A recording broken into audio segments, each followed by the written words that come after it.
মিয়ানমারের কেন্দ্রীয় অঞ্চলে ভয়াবহ এক ভূমিকম্পে এখন পর্যন্ত হাজারের বেশি প্রাণহানি হয়েছে। ধ্বংসস্তূপের নিচে আটকে পড়াদের উদ্ধারে উদ্ধারকর্মীরা দিনরাত কাজ করে যাচ্ছেন।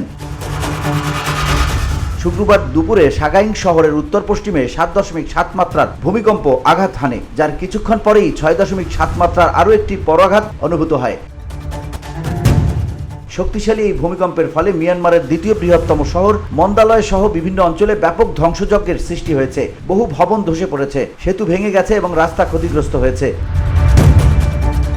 সরকারি তথ্য মতে মন্দালয়ে সবচেয়ে বেশি ক্ষয়ক্ষতি হয়েছে। এ পর্যন্ত সেখানে 7 শতাধিক নিহত এবং প্রায় 1700 জন আহত হয়েছেন। তবে দেশজুড়ে যোগাযোগ ব্যবস্থা বিপর্যস্ত হওয়ায় প্রকৃত ক্ষতির পরিমাণ এখনও পুরোপুরি জানা যায়নি এবং মৃতের সংখ্যা আরও বাড়তে পারে বলে আশঙ্কা করা হচ্ছে।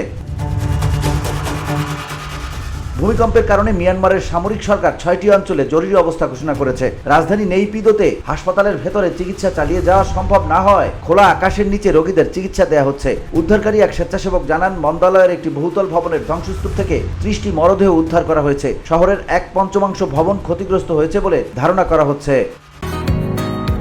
বসুন্ধরা, উত্তরা, বনশ্রী, কুড়িল ও বাড্ডা সহ রাজধানীর বিভিন্ন স্থানে অভিজাত ও অত্যাধুনিক মানের ফ্ল্যাট কেনার এক নির্ভরযোগ্য প্রতিষ্ঠান প্লেজেন্ট প্রপার্টিজ লিমিটেড।